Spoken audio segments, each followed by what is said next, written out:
Dr. Gowri will discuss pranic healing to reduce unhealthy food cravings and cases she has worked on. Dr. Gowri is a medical doctor focused on obesity, medical aesthetics, and cancer drug development. Previously, the medical compliance and regulatory director at Besson's Healthcare, she has been a principal investigator in more than 20 clinical trials, ranging from phase 1 and 2 in healthy volunteers, as well as patient trials in phases 3 and 4 in medicines, supplements, and devices. Dr. Subramanian has authored various publications and posters and presented at medical conferences and health technology assessments. In the pharmaceutical industry, she has helped lobby topics at Parliament and contribute to national guidelines. She delivers medical trainings, mentors doctors and pranic healers, and she is passionate about integrating spirituality in school and family life. Dr. Gowri is the director of the British Pranic Healing Council and a certified pranic healer and a basic pranic healing instructor in the UK. Oh, I can't wait to hear this. Okay, you're on, Dr. Gowri. Okay, thank you very much, Barbara, and thank you, Alison, for the invitation to be part of the panel. But yeah, that's definitely a tall order to go right after the capstone speaker. So let's see. I'm going to try my best. But actually, I'm going to change it up a little bit. So I know it's so lovely to have heard from all the other speakers and their personal sharings and stories. I do have patient testimonials, but following on nicely from Master Glenn's talk, actually, it'd be nice to share perhaps a slightly different slant. So I'll come from the medical angle, and I hope that's okay to keep you tuned in. So I'm Dr. Gowri Subramanian from the UK. I'm a functional medicine specialist, so I combine traditional allopathic medicine with the energetic side. So in functional medicine, we identify and treat the root cause of the problem. So pranic healing fits in very nicely with what we do. I mean, you heard that from Master Glenn as well. So over 30 years in pranic healing and more than 40 years as a medical doctor. The best comes when you get to complement each other. So let's start with the definition of addiction. Perhaps this should have been at the very start, and I'm sorry if this was already covered before. So addiction is an impairment of control. It's important to remember that it's not a loss of control. It's just a lack of regulation in the control system. So my topic for today, yes, the original topic that I was given was pranic healing for food cravings and addictions. Now I can very easily swap the 4-letter word of food out with a different 4-letter word of emotion called love. So there are many different angles upon which we can take this topic. And in this short 15-minute talk, I'll focus on the emotion of love. We'll look at the correlation between food and emotions. Now, out of all the different addictions, food addiction and cravings, or love addictions and cravings, is the biggest and the most dangerous of all, because it's covert, it's hidden, it's silent, and it spans, because food has many different roles in our life. It's there for survival, the sustenance of our physical body.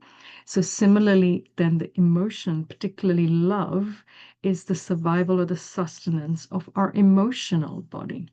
Now, on another side of the scale, food is also part of the social status. It's a symbol of affluence, and it's part of so many cultures and part of work expectation to mingle, to be part of the event. So it can very quickly be hidden, this addiction, amongst all the other labels and relationships that we have with food.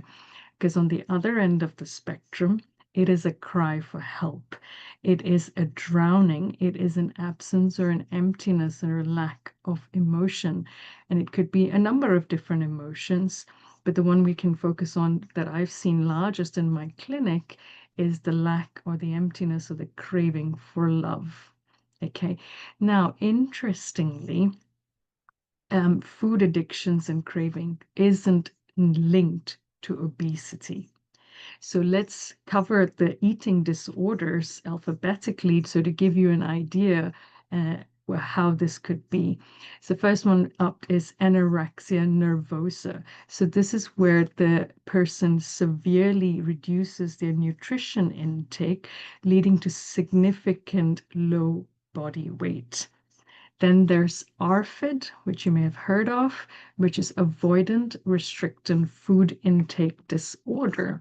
So avoiding or restricting certain foods or certain food categories to the detriment of one's health.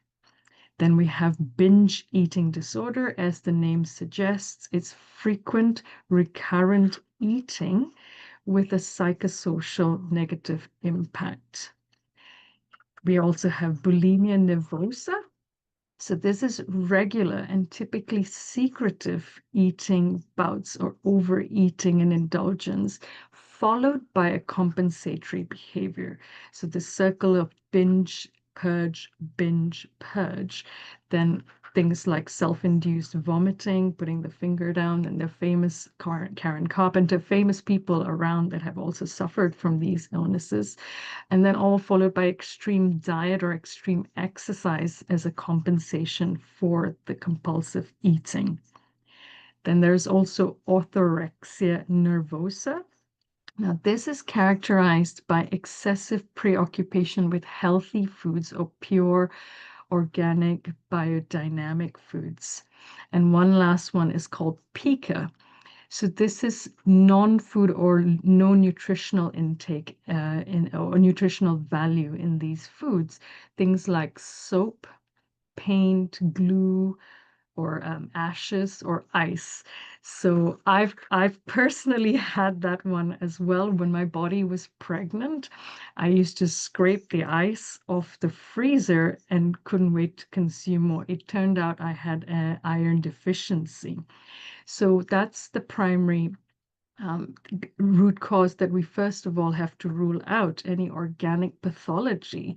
So in the case of pregnancy, obviously it's a temporary thing, or if there is any iron deficiency, or we look at other causes like abuse or any persons in captive and controlling relationships, cultural, or also certain careers like maybe the film industry or modeling. So that now is a bigger problem to address, and that could be the root cause to look at that. One thing I'll draw your attention to in all these disorders, their Latin name has the word nervosa in it, meaning there is a nervousness or an anxiety or a loneliness. There's an emotional component to it. So this has been known for a very long time already. There is some link with this eating along with emotions, and many of the speakers has also touched upon that. So we can look, if this is not, these are very complex disorders. And if it's, we'll look at shortly at the science behind the brain and the gut, as Master Glenn talked about, okay, because they have, as we said, addiction is a lack of control. So how these patients end up controlling themselves are things like self-harm, because that is something they are in control of. So they tend to harm themselves. And if this goes on long enough, at the other end of the scale is to take their own life. So it's a very complex illness and disorder that is, we said, very dangerous because it actually affects millions, and probably the most because of its relationship with food. So starting then with the brain, we look, there is the prefrontal cortex. This is where we have our decision making or the control, the driving center for cognition, for planning and decision making, including control of urges and our desires, as Master Glenn mentioned. In cases of addiction, as well, if it leads into eating disorders or linked with that, there's a downregulation of the prefrontal cortex. So the brain seeks out short-term pleasures or rewards despite knowing the long-term harm. And that could be any form of addiction. So then another part of the brain called the limbic system is in overdrive. So this now is the brain's reward, pleasure, and motivation center.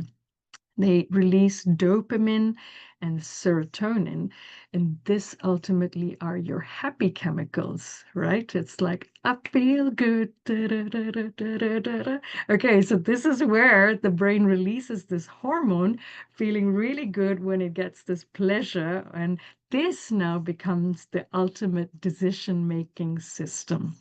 So where is the party at? It's down in the gut, okay?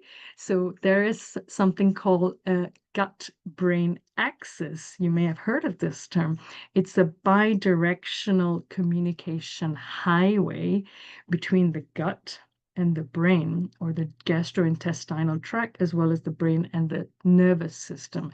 So this is mediated predominantly by the vagus nerve.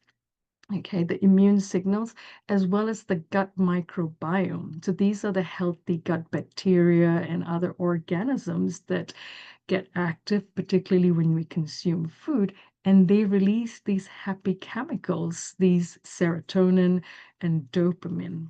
Okay, so this is the so good, so good. I got you. So that's the food. When we then consume the food, we release these happy chemicals, and that is the loop that goes back to the brain to say, this feels good, give me more. And this is the self-fulfilling cycle. So Master Glenn then talked about the role of these different energy centers, or if you're into pranic healing, we use the term chakra. So I'm equally sensitive about using those terms, because the minute you use chakras, your doctors start to switch off. Here goes this quackery again. So we use more generic language such as energy centers. Okay.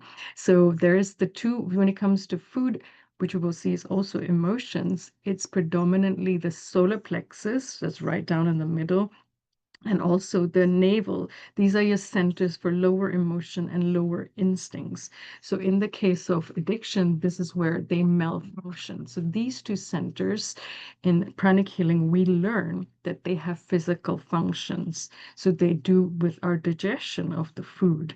Then, as we said, the gut microbiomes, now they then send the signals, oh, this feels really good, these happy chemicals. So now the energetic function, or the psychological function of these centers, is lower emotion. So the positive self-love, good self-image, wholesomeness, positive aggression, dynamism. Now, if it's not functioning properly because of an emptiness or a lack, then it holds on to other emotions from the very origin, things such as low self-worth. We said earlier, things like nervousness, anxiety, emptiness, or even stress. So that's where you get these terminologies, butterflies in the stomach. So the emotion of stress affects our gut, or gutted feeling. So again, the word feeling associated with the gut, which is where our digestives, our food digestion happen, gut instinct. So it's not from nowhere that these metaphors and similes come about.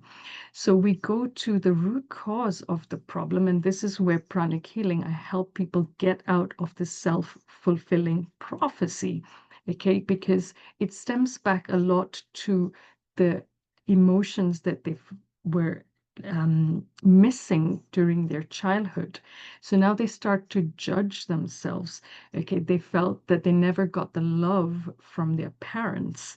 The parents these days both have to go to work. So the mom is not there and the dad is not there. They're constantly working, or when they're present in the physical, they're sometimes on their phone. They come in more with rewards that are external. So if you got your good grades, you're going to get my attention. If you won your football tournament, you have my attention. So love is now attached to something external. The person themselves was not good enough to begin with. There's always this emptiness that has been constantly reinforced since childhood. Then this goes on to school, the teachers, the tiger parenting, the strict expectation, and teachers are parents themselves. So they bring those behaviors into work as well. And then that's the kind of energy that's within that person. And that's the kind of relationship that they attract based on the energy within them. So again, there's the self-fulfilling prophecy that's now getting bigger and bigger and bigger, constantly looking externally for validation to say they can tell themselves, I'm not good enough, I never was worthy of my parents' love, I'm constant failure. You can fill in the blanks. So how do they fill this? They start to eat because, again, the same centers, the solar plexus and the navel, govern also the physical aspects. And by consuming food, they get the high from that emptiness that they were seeking. So this is a larger thought form, because everything starts with the subtler, and the media and advertisement play a huge part in this. You see advertisements all around. If you're feeling low, have a Kit Kat.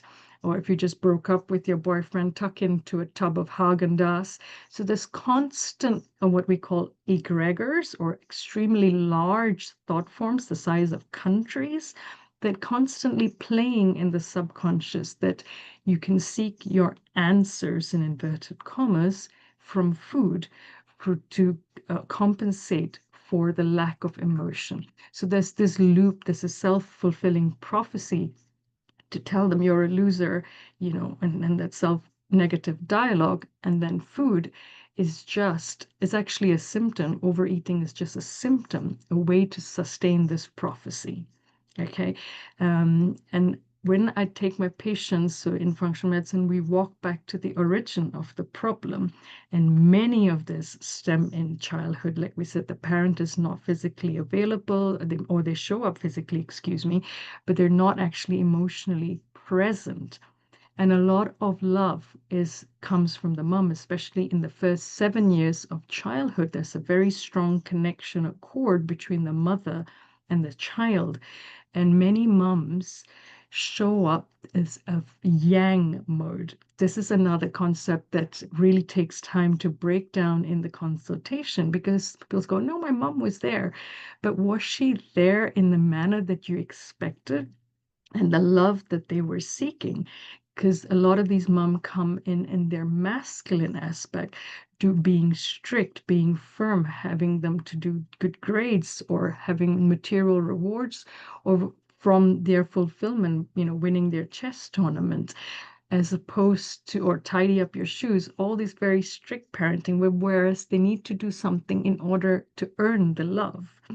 Whereas what the child or the person was expecting was to be accepted as they are, through their imperfections, just looking for cuddles, the mom to show up in the yin form, the feminine aspect, the loving, the forgiving, the flowy, understanding, just simple cuddles, and accepting them for who they are. And it's not those expensive toys. So there's an inherent problem. So therefore, this is sought, and a lot of these answers are so-called found in food. Okay, so this is where I find pranic healing really helps, because it's got a dual action. Okay, yes, other modalities definitely can be combined with that as well. Whereas in pranic healing, there is the cleansing, if you like, and the energizing. So two arms or two principles. So using pranic healing modality, we remove the addiction, and I remove the lower emotions that are the origin of the problem, the lack of love, the low self-worth. And then we energize them, including creating new, the word that Master Glenn used, creating new entities, creating new thought forms, that they are whole, they are enough, teaching them self-love. Okay, and other modalities within the school, there is the technology of forgiveness, forgiving themselves, forgiving their parents. Okay, and when you get to the state of releasing a lot of this baggage, they also bring in, sorry, I forgot to say, meditation on twin hearts. So this is a very loving meditation. I think many of you have done it before. So this helps to fill their system, not then needing to look outwardly for the love, for the lack, remembering as well through gratitude and the coaching that they have this within them.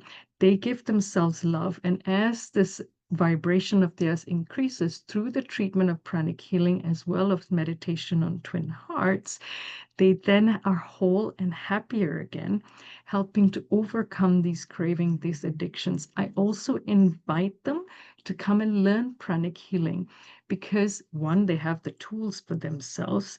Secondly, it's that community concept because, with addictions, you do need to come out of the triggers and that setting that they're in, or you keep falling back into the loop. So pranic healing community gives them a new breath of life, if you like.